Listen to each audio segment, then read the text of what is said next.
Hey, what's up everybody? Welcome in. This video is probably a little late for 2023, but a lot of you wanted an updated spreadsheet, how to do accounting for resellers, eBay sellers, Poshmark sellers, Macari, whatever it is, wherever you sell on. Every year I've presented a spreadsheet. It's completely free. It's through Excel, so you will have to have access to Excel, or you can recreate it on Google Sheets. I will put a link down below. It is a free download. All you have to do is just drop your email in there so I can shoot it to you via email. And this video will show you exactly how to do the spreadsheet, exactly how I break it down and how I use that spreadsheet. If you're somebody who wants to use an Excel/Google Sheet to do all of your accounting. So let's jump over there and take a look at it. Obviously, this is like a beginner step. If you want to get more advanced with your accounting, I highly recommend my Reseller Genie. I will link the how-to videos on my Reseller Genie below, along with their website and a discount code. Their program can automatically import things, do all sorts of stuff for you. In the meantime, this spreadsheet will get you started. So let's go over and take a look at exactly how it's done. And you can download it below in that free link. Have it open and pause this video as you go so you can learn how to input all of your stuff. The sheet has already been created January through December of 2023. You can go back to January and February, and we're in March right now, and get it all caught up and then run it through the rest of the year. So let's go over and take a look at how it's done. Okay, so this is a screen share from my computer, and this is exactly what you're gonna see when you have the sheet downloaded. So obviously January, you can rename these anything that you wanna name them, but I've just named them the months, January, February, March, so on and so forth. And it's been copied over through the entire month, so you can edit those as you get into them. So first category, or first column rather, excuse me, is date sold. So pretty easy, right? The date that you sold the item, 1/1/2023, 1/2/23, whatever it is. What the item is, so I just put like a green Nike men's polo, purple Michael Kors dress, women's dress. This is just all for examples, doesn't matter. You can edit these as much as you want. The platform that you sold it on, obviously, that is pretty self-explanatory, eBay, Poshmark.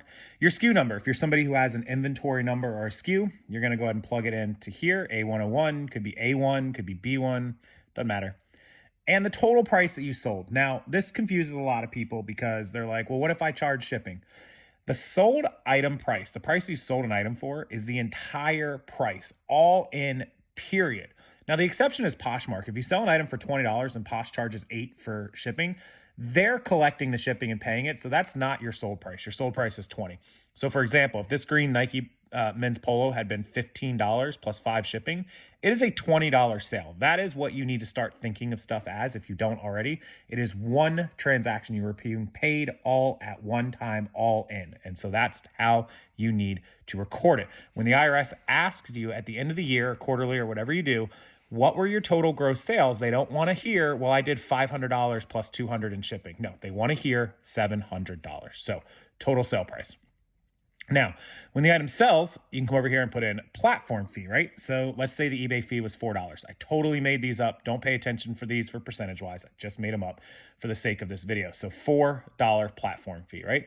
And then let's say the label, I bought a shipping label. You are buying the label. That is your expense. Whether you charge shipping, whether you're free shipping, it doesn't matter. Again, the exception is Poshmark, or anybody that will provide you the label, whatnot, would qualify as well. So on eBay, you charged the customer $15 plus 5, a $20 total sale, and you bought a $4.50 label. So there it is right there. That is your expense that you have to report in your taxes. Now, what did you pay for that item? Your cost of goods sold. Pretty straightforward, right? I bought that shirt for $3. Again, totally made up, but just giving you an idea for the sake of video. $3. Now, that left me $8.50, right?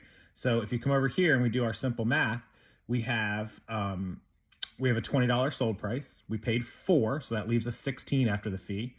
We bought a $4.50 label, which leaves us $11.50, and we paid $3 for the item, which leaves us $8.50, right? Pretty straightforward. There's that $8.50 right there, bang.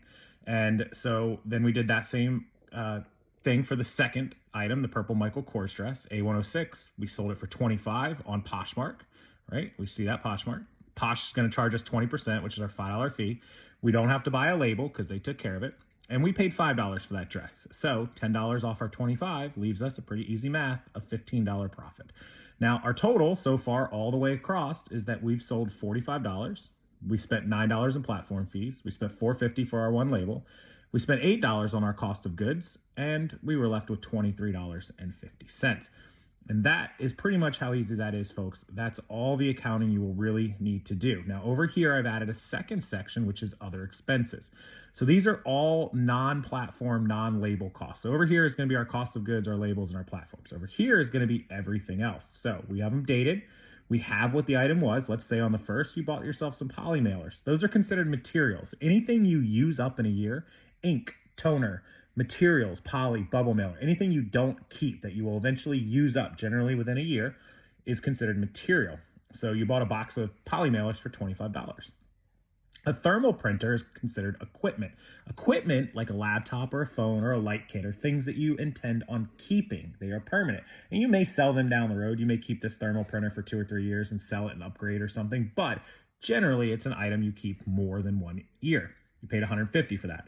And then this could be another category, which is you bought yourself a ticket to the Boss Reseller Remix in October, Las Vegas, Katie and Vicky, to the training session of the Boss Reseller Remix. That is a training product, which is deductible if you go to any kind of training or classes or education, and you spent $200 on that. There are tons of other categories. There's parking and tolls. There's travel, airplane and hotel that's also deductible. There's meals and entertainment that you can deduct. There are things like your store subscription. Your eBay store subscription every month is $59.99 or $29.99 or whatever you pay.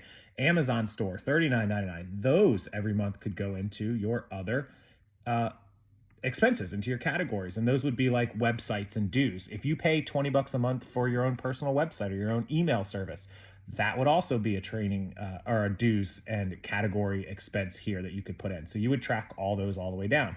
And so at the end of January, you'll finish out January 31st, you'll finish. Now you'll go into February. Now, a lot of people are like, well, what if I bought some inventory in January and I didn't sell it until March?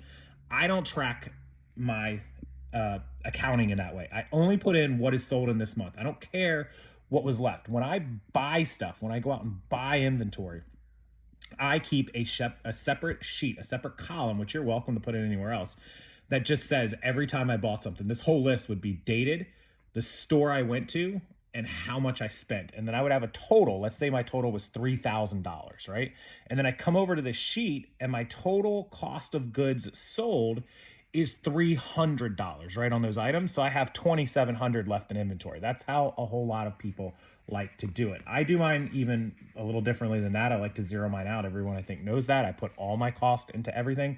But for most people, this is how they would do it. Their cost of goods sold for the item. They like to see their profit per item.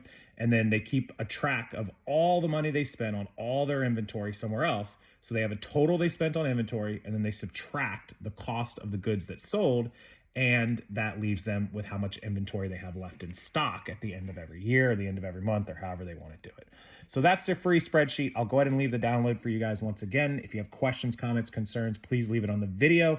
And as always, if there's anything else I can do for you, rockstarflipper@gmail.com. And of course, the My Reseller Genie is in the link to this video and into the original video where you can upgrade. And instead of using spreadsheets, you can use their software, which is very affordable, includes a discount code I will give you guys for 15% off to try them out for a month. And once you get to that point where you don't want to use a spreadsheet anymore and manually input all this, you can definitely go check out My Reseller Genie. Thank you guys. I appreciate it as always, and I'll see you next time.